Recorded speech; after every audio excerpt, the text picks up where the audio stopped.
Bom dia, alunos do oitavo ano, tudo bem?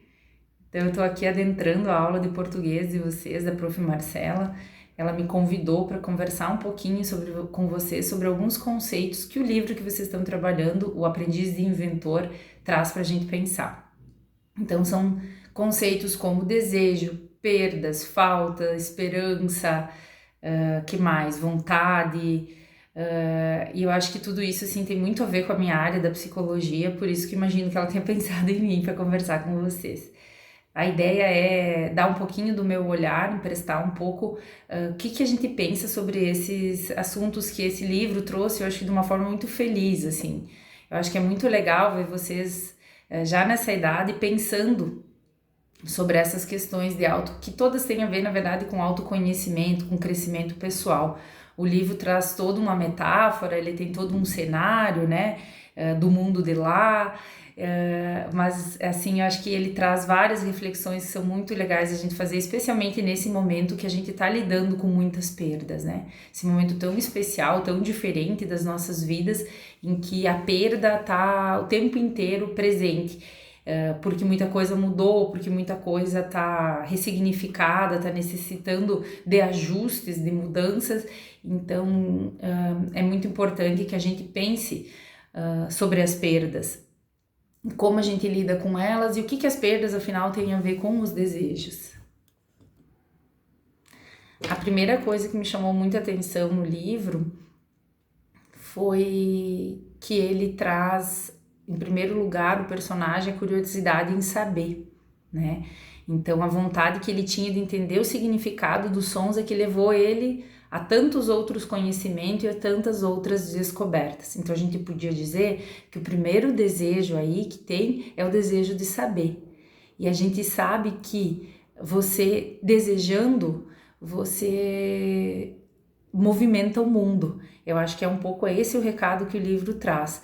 Todo mundo da gente, toda existência passa a criar sentido se a gente deseja. Ou seja, a vida não é uma mera sobrevivência, não é simplesmente existir e lutar para sobreviver. A gente precisa criar sentido nas coisas, sentido nas vivências. E é essa mola propulsora que a gente chama de desejo. É isso que faz girar a vida, é isso que faz a gente ter ânimo para continuar no outro dia, é isso que faz a gente, mesmo diante das adversidades, das dificuldades, não querer desistir.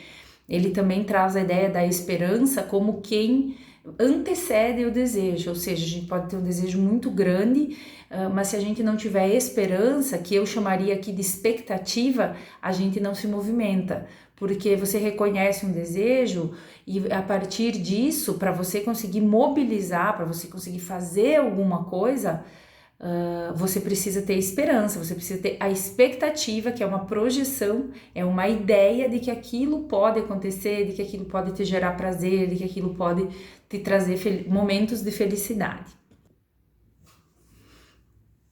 E por que é que esse livro ele traz tanto a ideia de desejo quanto a ideia de perdas ao mesmo tempo?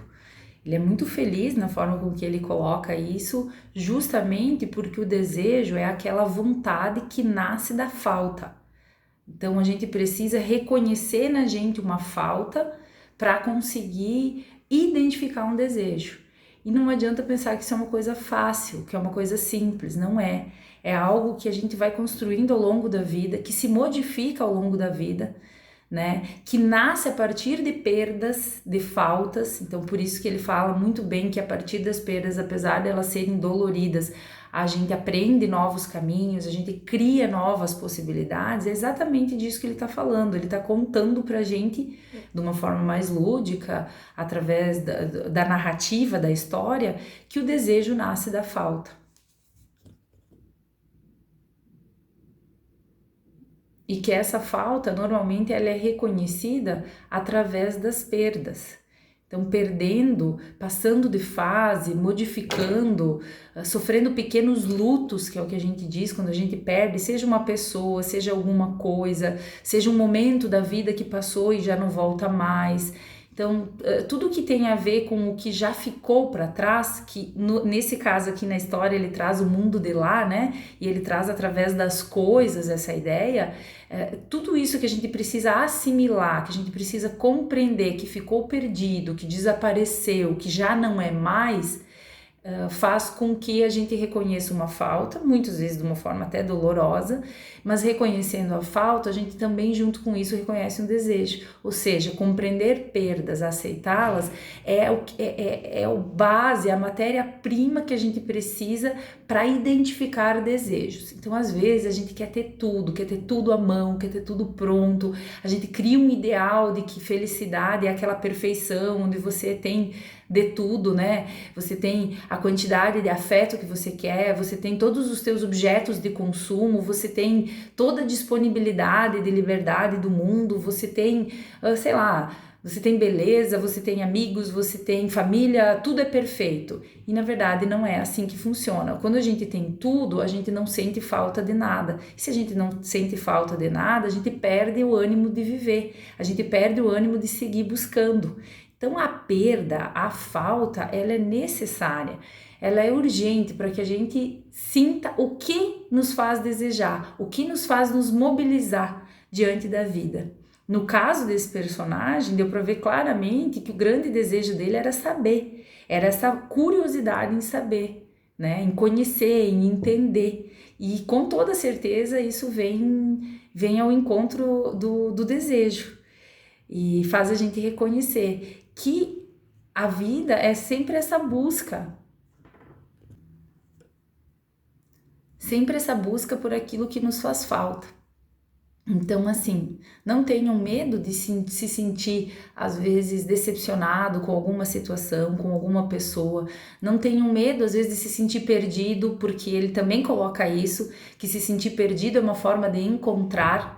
Se tudo tivesse encaixadinho, se tudo tivesse perfeito, eu não estaria me questionando em relação a nada, ou seja, eu não estaria me deparando com o desejo, ou seja, eu não estaria evoluindo no meu autoconhecimento, em busca de ser a pessoa que eu desejo ser, ou viver o tipo de vida que eu desejo ter e que eu ainda nem sei direito qual é. Não pensem que o desejo é uma coisa clara, não pensem que chega uma altura da vida que a gente tem claro, assim, todos os nossos desejos, porque senão é como se a vida tivesse entrado num platô e não saísse dali. Os desejos se renovam ao longo dos anos, se renovam conforme as faltas vão sendo criadas, perdas, as necessidades. Então, é tudo isso que o livro vem nos trazer, essa ideia de que estar em movimento é o que determina uma vida feliz, uma vida cheia de sentido. E uma vida feliz nem sempre é uma vida só carregada de felicidade plena em todos os momentos. Ele fala em dor, né? Ele fala em sentimentos que não são tão legais, e é isso aí. O importante é a gente encontrar sentido.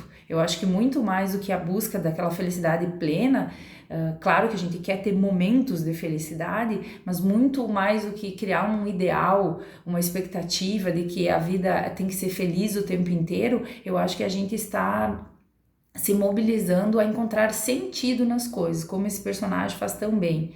Então, aproveitem aí essa leitura, curtam essa discussão, busquem o sentido de vocês. Ele fala da rede de palavras como uma forma de um dizer ao outro, de trazer a esperança de volta, e pode ter toda certeza, é uns nos outros que a gente encontra sentido, que a gente renova as esperanças. Então, usem bastante das palavras para aproveitar a discussão desse livro e para que as coisas façam sentido para vocês também. Um beijo, saudade de todos.